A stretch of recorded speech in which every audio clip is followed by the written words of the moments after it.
Thanks everyone for coming. So today I'm going to talk about formulating ad allocation as an online convex optimization problem and how we go about solving this in a large-scale distributed real-time setting. And the motivation for this is, of course, display advertising. One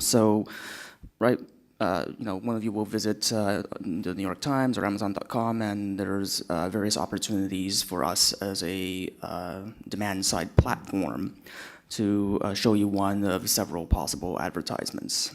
And of course, the kinds of questions we have to ask ourselves is, among many, which ad should we show you? What are the goals of the advertiser? What are they trying to accomplish? How much are we willing to pay to show you one ad impression? And so the thing I'm going to keep emphasizing throughout this talk is what makes this a genuinely difficult technical problem is the fact that we have to deal with advertiser constraints. And of course, in addition to that, there's also a number of scale challenges. So we're talking about billions of bid requests or opportunities to show ads throughout the day. And of course, we need to decide in real time how much money are we willing to pay for a single ad impression. Multiple constraints and objectives that we'd like to meet. And so we're limited in computation time. All this has to be done online because online display advertising is online. And typically a sizable DSP will have to deal with this in a distributed setting with limited communication between hosts. So let me start off by saying, we are certainly not the first in all human history to talk about ad allocation. There's quite a bit of past work by many of you here in the audience on this very subject. And broadly speaking, the previous work has fallen into two broad categories: so-called approximation algorithms based on combinatorial optimization, and then control-based methods that otherwise seem to work well in practice. And the kinds of benefits that you get from this previous work is, in the case of approximation algos, it's nice to have guarantees in adversarial settings, especially given how dynamic and fast-changing advertising environments can be. And on the control-based method sides, they have the property that they're fairly simple to implement.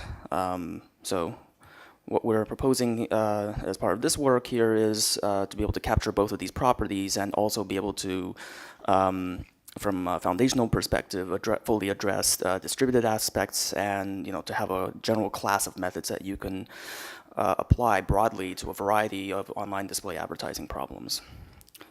So those of you who work in display advertising and have to wrestle with pacing, this is more than just a pacing algorithm. This is just about any online allocation problem you care to consider.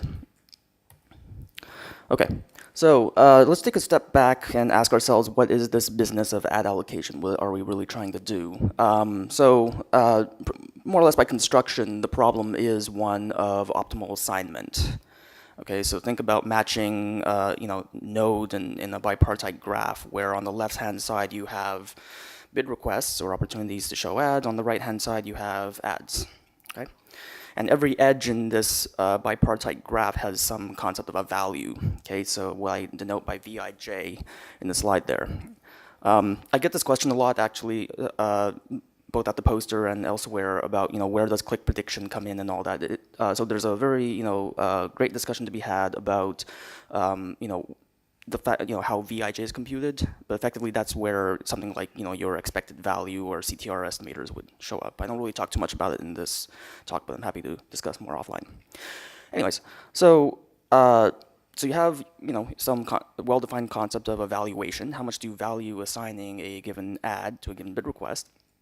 And otherwise, the name of the game is to try to assign ads to bid requests in sequential fashion, such that per bid request, we can show at most one ad. Again, that just comes from the nature of display ads. And otherwise, a very simple and nice algorithm for solving that linear programming problem, in fact, it's an integer programming problem with an exact relaxation, is to do the following. For each bid request, take your candidate ads, pick the one with the highest valuation. Let's set your bid, in quotes, to be equal to that valuation. If that bid happens to be larger than some externally specified winning price, for example, if you were dealing with a proper second price auction, for example, then congratulations, you won the ad impression and you get to serve the ad to the user. Hence, the corresponding Xij is 1. Else, you lost the auction and nothing happens. This is a wonderful algorithm, very easy to parallelize. No real-time global state that needs to be persisted across multiple hosts. It's you can have this running on thousands of machines in parallel, and it's great.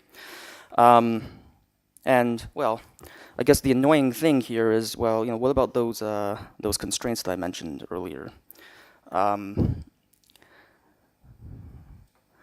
Yeah, they're pretty common in advertising. In fact, they're more the norm than the exception. Okay, so everything I just described to you is how you would do things in the absence of constraints. However, advertisers have a variety of these, and we, as a advertising platform, we have to address all of these. So a very classic example is a delivery constraint. So the advertiser tells us, please make sure you deliver as close as possible to 100% of my budget by the end of my flight time.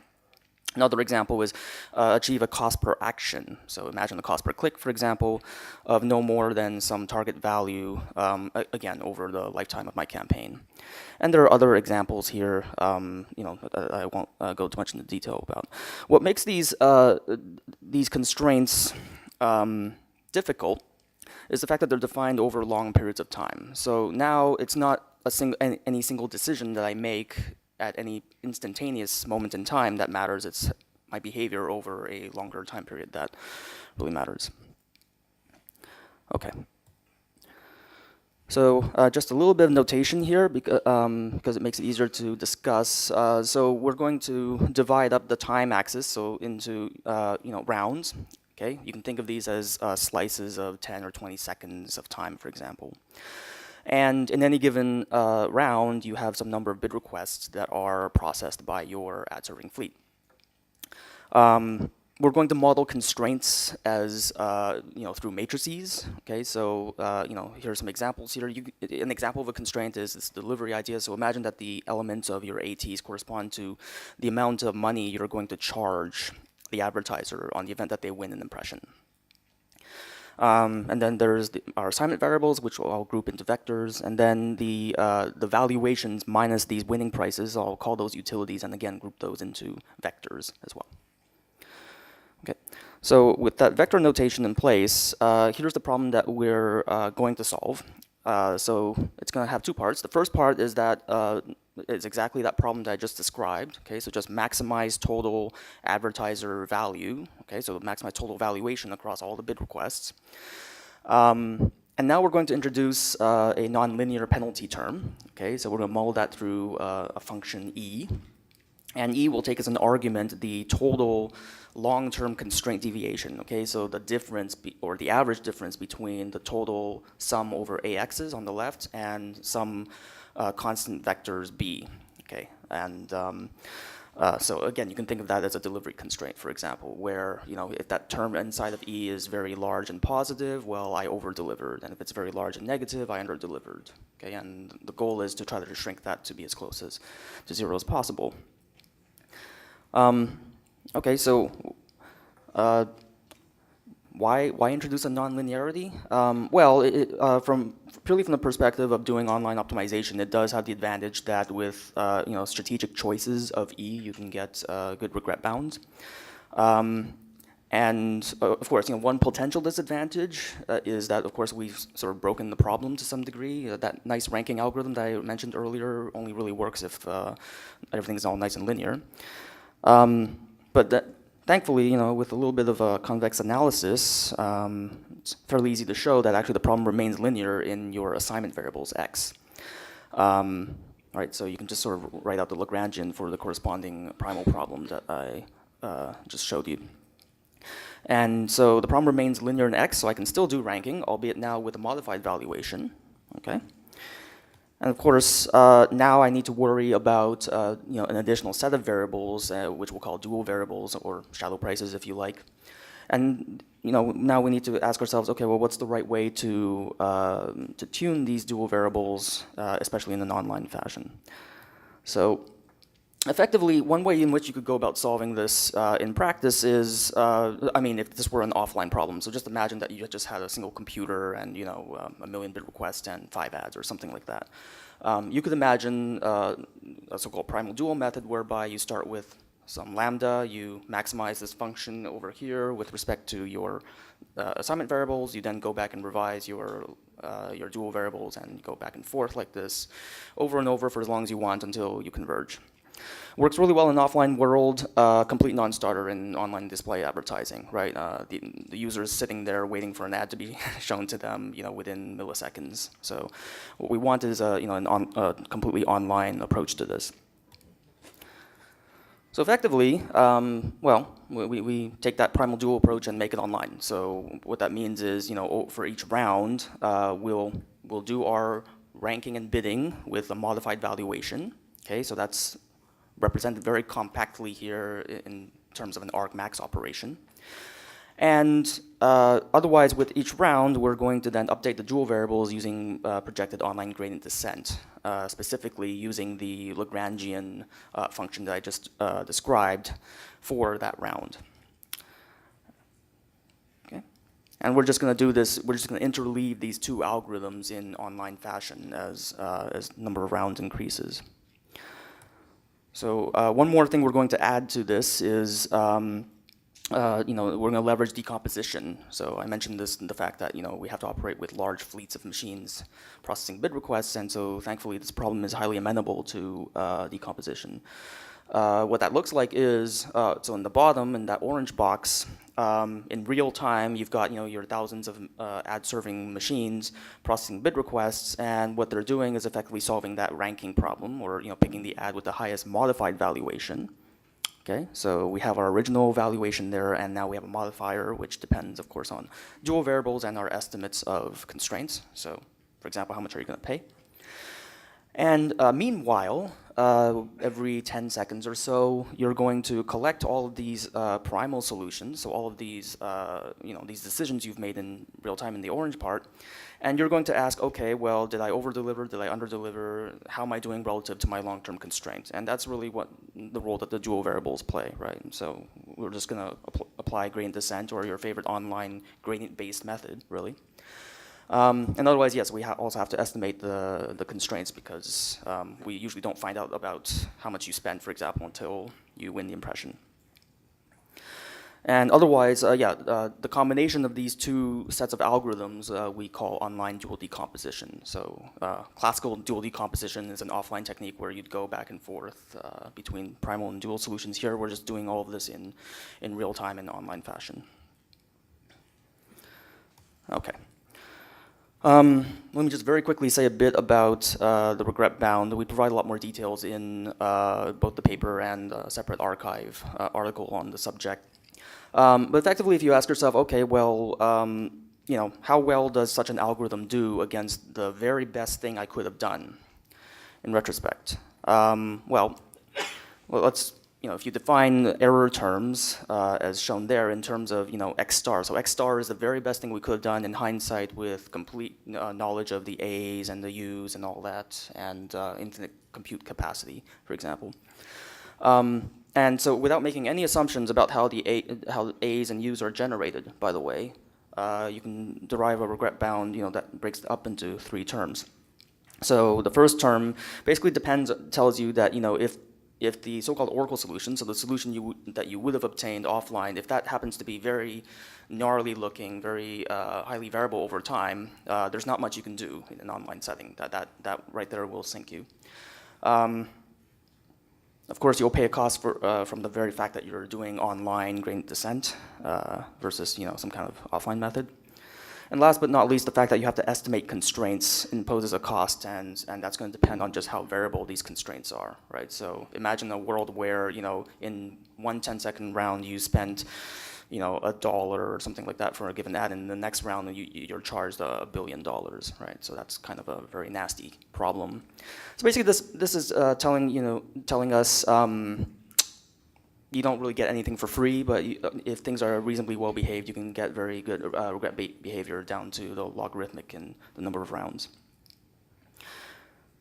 Okay, so let me say a little bit about the variety of empirical results that we derived for this. So here's a panel of simulations that we ran offline based on actual production data at Amazon for simulated 36 ads. And here we compared the proposed method in blue with a primal dual averaging scheme. So it's an approximation algorithm published in 2009. And we also compare against the proportional control heuristic. And what I'm showing here is on the y-axis is budget consumed. Okay, so we're looking at the delivery problem here. And what you'd like is for that y-axis to match the x-axis, right? So things ought to follow the 45-degree line, roughly speaking. And so our method has very little trouble doing that, and you get a lot more variability, certainly with the approximation algorithm. That being said, of course, the simulations are nice, but well, here's an online A/B test at small scale. So this was done about last year now, I think, and otherwise, yeah. So what I'm showing here are corresponding performance lifts and what's called delivery, as we measured it, as measured between control and treatment. Okay, so we have identical ad lines. One is running this new algorithm. The other one's running some algorithm that's based on the primal dual averaging algorithm. And so across the board, better advertiser performance as measured by return on ad spend. Okay, so that's the Amazonian way of measuring advertiser performance, which basically says how much money did we put into the advertisers' pockets from ad-attributed sales, divided by how much they spent with us. And otherwise, did we succeed in spending their budget as close as possible to 100%?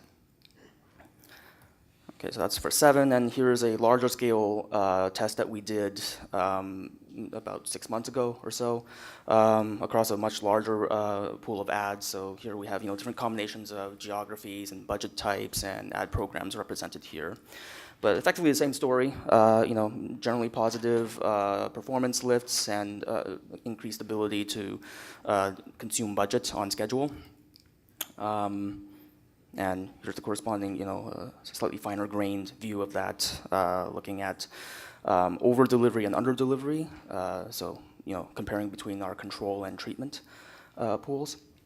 So there's a lot under such an algorithm. There's a lot less over or under delivery, precisely because by definition we're trying to minimize delivery error. And otherwise, performance gains, general performance gains across the board. In some cases, more than others.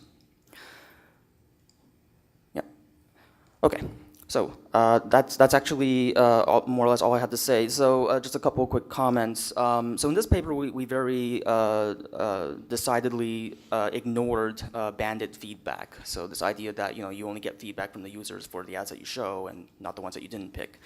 It's an interesting question, certainly a research question, as to how you do bandit learning in the presence of long-term constraints. It's actually not a solved problem at this point, so definitely something that would be of interest to look at. It's quite possible actually to apply primal-only algorithms, so you don't even need these shallow prices at the end of the day, potentially. And last but not least, lots of different applications of this general framework to delivery constrained bidding, CPA constrained bidding, and so on and so forth. That's it. I'm almost out of time, so I'll leave it at that. Thanks. Thank you. Thank you.